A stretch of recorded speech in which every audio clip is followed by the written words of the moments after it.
Hey, all you cool cats and kittens, it's your favorite history teacher back at you again with another historical video. Today, we are going to be finishing up World War I. Not necessarily the unit / chapter, but we just discussed yesterday how the war ended. And now we're going to discuss what happens afterwards. So let's share my screen. All right, chapter 11, section 4, making the peace. Now remember, the armistice stops the fighting on the 11th day of the 11th month of the 11th hour. On the 11th hour of the 11th month, on whichever way you want to call it. Veterans Day, the day that just passed. Yeah, that day. 11/11/11. Was it signed at 11/11? Who knows? So making the peace. That was your warm-up. All right, objectives. We will be able to measure the financial, political, and social costs and impact on the world, critique the failures of the Paris Peace Conference, interpret the impact of the Treaty of Versailles, and discuss the outcome of the peace settlements.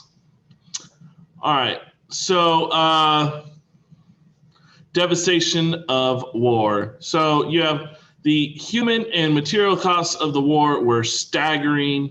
Millions of soldiers died. Many more were wounded, like the shrapnel we saw. This devastation was also coupled with the pandemic, our favorite word, of influenza in 1918. And if you don't know by now what a pandemic is, it is the worldwide spread of a disease. It was called the Spanish flu. And in just a few months, the flu had killed over more than 20 million people worldwide. So add that to the 20 million people that died in the war. Staggering losses. Financial toll.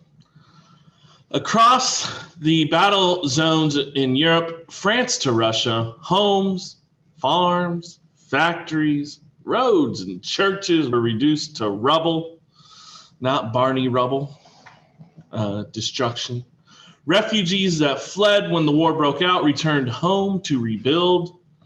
The cost of reconstruction and paying off huge war debts would burden the world. And the bitterness about the war spread amongst civilians. Allies blamed the conflict on the enemies and insisted the losers pay reparations. The Central Powers, however, viewed the armistice as a ceasefire rather than a surrender. So they're going to look for scapegoats to pass the blame. Okay, so, war is kind of a two-way street. You do the destruction, you do some destroying. It happens. But the Allies are going to feel one type of way, and the Central Powers see it as like a mutual agreement to end fighting. So here's some rubble for you. That's when we talk about reduced to rubble. You got buildings that got destroyed. Okay. Here are some people happy to return home, or I don't know, maybe that's a smile of grief. Okay, political turmoil. Under the stresses of war, the governments had collapsed in Russia, Germany, Austria-Hungary, and the Ottoman Empire, which is going to lead people to believe that if these governments are losing their strongholds, that is why someone has to pay for the war, right? Political radicals dreamed of building a new social order among the chaos. Conservatives warned against the spread of Bolshevism or communism or Marxism, you name it, it's going to spread.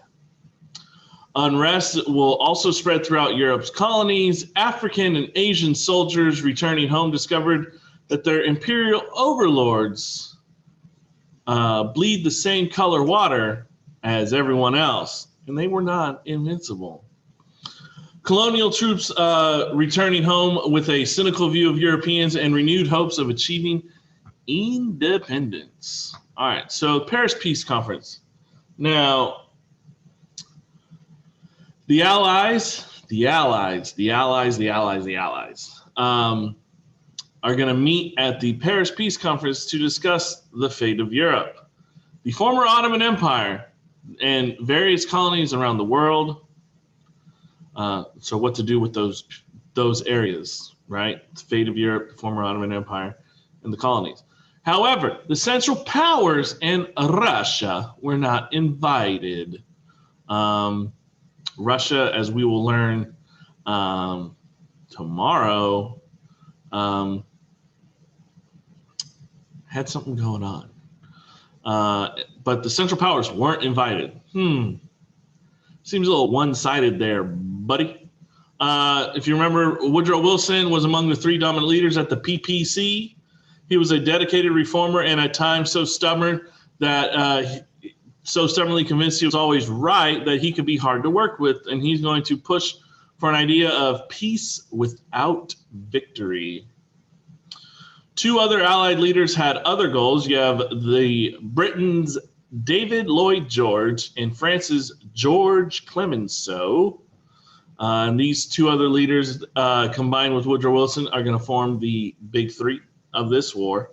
There's another big three of the next war, TBD. David Lloyd George promised to build a post-war Britain fit for heroes, and it would cost a lot of money. Clemenceau wanted to weaken Germany so it could never again threaten France. So here you got, I believe this is David Lloyd George with the mustache. Oh, they both have mustaches. That's Woodrow Wilson in the top hat on the right, our former U.S. president. Peace problems. Okay, other government officials are going to keep in the ears of the big three because they look to them as the ones who actually have a plan and who kind of, gravitate towards, the attention. And everyone looks to them for decisions. So at the time, Italy's Prime Minister, Vittorio Orlando, insisted that the Allies keep the secret agreement of giving the former Austro-Hungarian Empire land to Italy. And, that was the secret agreement that brought Italy over to the Allies. But, according to, Wilson's 14 points, that violates the principle of self-determination. And self-determination is also going to cause some opposition. Many people who had been under the Russian Empire, the Austro-Hungarian Empire, the Ottoman Empire, they're going to demand national states of their own. Some spots overlapped, so it was hard to satisfy them all. And some ethnic groups became unwanted minorities in these newly created states. Wilson had to compromise, but still remained behind his 14 points to create his Association of Nations, the League of Nations, again, which is the groups of nations to act as one to preserve peace for all humankind. Okay, and so these are where some of the Paris peace problems happen. That's Vittorio Orlando. All right, Treaty of Versailles. So the Paris Peace Conference the last couple slides describing the Paris Peace Conference go hand in hand with this slide, which go hand in hand on your test. And I'll explain. So June 1919, Allies ordered the representatives of the new German government to sign the treaty that they had drawn up at the Palace of Versailles. German delegates were disgusted with it, however, because the Treaty of Versailles forced Germany to assume full blame for causing the war. Now, if you recall, who really started it? then I guess you could blame Germany. But Austria-Hungary is the one who declares war. Germany might have done the most destruction. Germany might have started it with the invasion through Belgium. But to assume full blame for a war that was mutually agreed upon to end on both sides, would you not be pissed that you had to assume full blame? So it would impose huge reparations that would burden an already devastated German economy. Reparations weren't all for covering damages for the war. They're also pensions paid for millions of Allied soldiers or their widows/families. So the overall cost would be around $30 billion in 1919 money, which is around $2.7 trillion. Trillion dollars in today's currency. That's probably gone up a little bit due to inflation since I made this slideshow. So yeah. Now, if you recall from yesterday, you'll remember that the Ottoman Empire and the Austro-Hungarian Empire had their own peace agreements made with the Allied powers. So, in a sense, Germany was the only ones who were left, right? So here you have Treaty of Versailles. Google it, you'll find this picture. Or is it? I think this is the Paris Peace Conference. I don't know. Other parts of the Treaty of Versailles, and it was its aim was to weaken Germany. The treaty limited the size of the fearsome German military. They returned the land of the Alsace-Lorraine back to France. They removed hundreds of miles of territory from Western and Eastern Germany and stripped Germany of its colonies abroad. Man, would Otto von Bismarck be so pissed off. Wow. All this hoopla of trying to get colonies around the world, around in Africa, only to have them taken away. All right. Friedrich Fabry would not be happy. The treaty forced many Germans to leave their homes that they had made in Russia, Poland, the Alsace-Lorraine, and German colonies to return either back to Germany or Austria. Germany signed it because they kind of had no other choice. It wasn't like a literal gun pointed to their head, kind of a metaphorical gun pointed to their head, and they had to agree to it. However, resentment of the treaty would poison the international climate for 20 years and help spark another deadlier war in the years to come. Before I move on, so the Treaty of Versailles,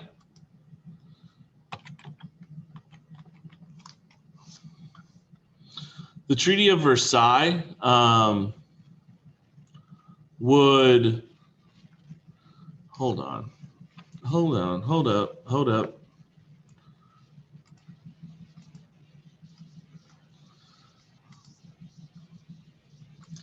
I ended stop video.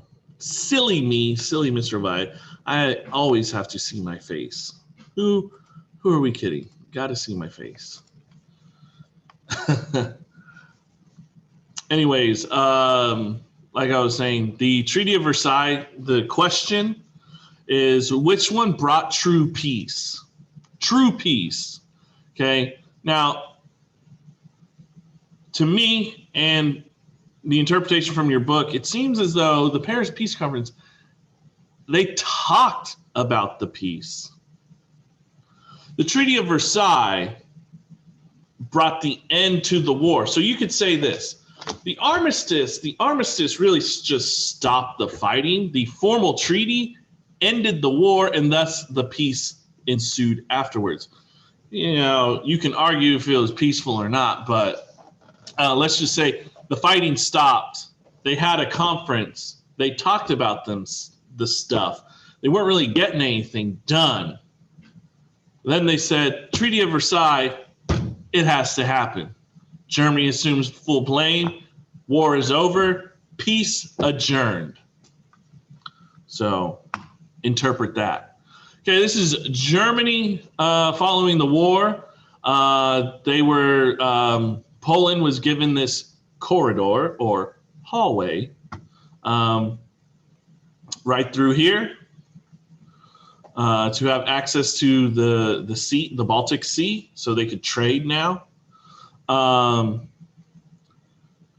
The Rhineland is now a demilitarized zone to protect Belgium and France. You have the Alsace-Lorraine given back.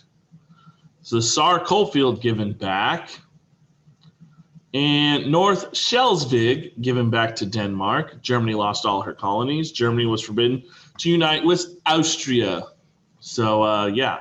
And the new government met in this city called Weimar, and they were then called Weimar Republic instead of the no more Second Reich. Okay, new. So allies also made other treaties with the Central Powers, and it left widespread dissatisfaction, like the Treaty of Versailles, where Germany, Russia, and Austria-Hungary once ruled. A band of new nations would emerge. Poland finally became independent, following over 100 years of foreign rule. Yes, they existed, but now no one has a hand in Poland. The Germans are kicked out. The Russians are dealing with their own problems. Poland is independent. The Baltic states of Latvia, Lithuania, and Estonia fought for and achieved their independence. 3 new nations arose from the former Habsburg heartland: Czechoslovakia, Austria, and Hungary. No more Austria-Hungary. It was Austria and Hungary. And in the Balkans, peacemakers made a South Slav state called Yugoslavia, which was dominated by officials from Serbia.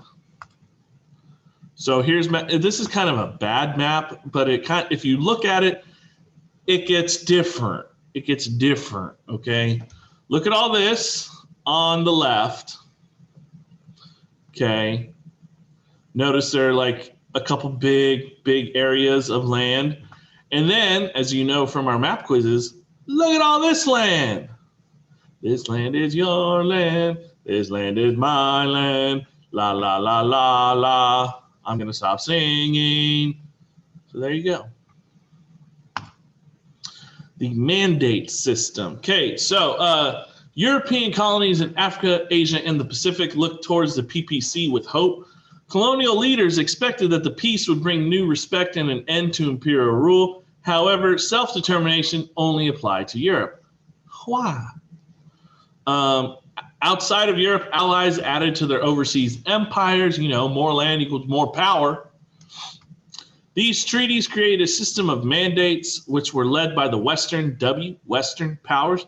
Britain and France were given mandates of German colonies in Africa. You could say mandates are the same thing as colonies.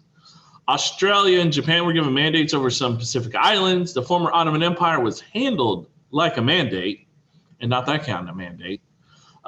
In theory, mandates were to be held until these nations, these areas, could stand on their own. In practice, they became colonies for Europe, like I just said. And from Africa to Asia, they felt betrayed by the peacemakers. So, again, Treaty of Versailles, Paris Peace Conference, coming up with the ideas of these mandate systems. And these colonies, these mandates are just trading one overseer for another and still being exploited. So is that real peace? The PPC, again, did offer one beacon of hope, and that was the creation of the League of Nations. Only. More than 40 nations joined, and they would agree to negotiate disputes rather than resort to war and to take common action against an aggressor state. That's key to remember. Wilson's dream became a reality somewhat However, he faced resistance in the Senate, our United States Senate.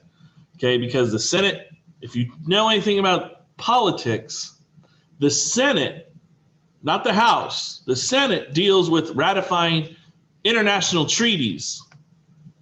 So it goes to the Senate to be ratified, to be agreed upon. And you have opposition led by a man named Henry Cabot Lodge, and he wanted to restrict the treaty so that the U.S. would not be obligated to fight other people's wars. And many other senators felt this type of way. Wilson would not compromise. Therefore, the Senate refused to sign the treaty, and the United States did not join the League of Nations, even though they were created by the leader of the United States. Politics. It gets you anywhere and everywhere. So, yeah, that's a good a good way to end. Sorry, I stopped my video midway through, so this is probably a little bit longer of a lecture, but hey, you gotta see this face. All right, hopefully you did enjoy that. Your homework is page 374. Hey, 3 through 5. I'm so nice. We revert back to 3 through 5. So, yeah, if you did enjoy that, make sure you smash that like button. And as always, stay safe, wash your hands. Peace!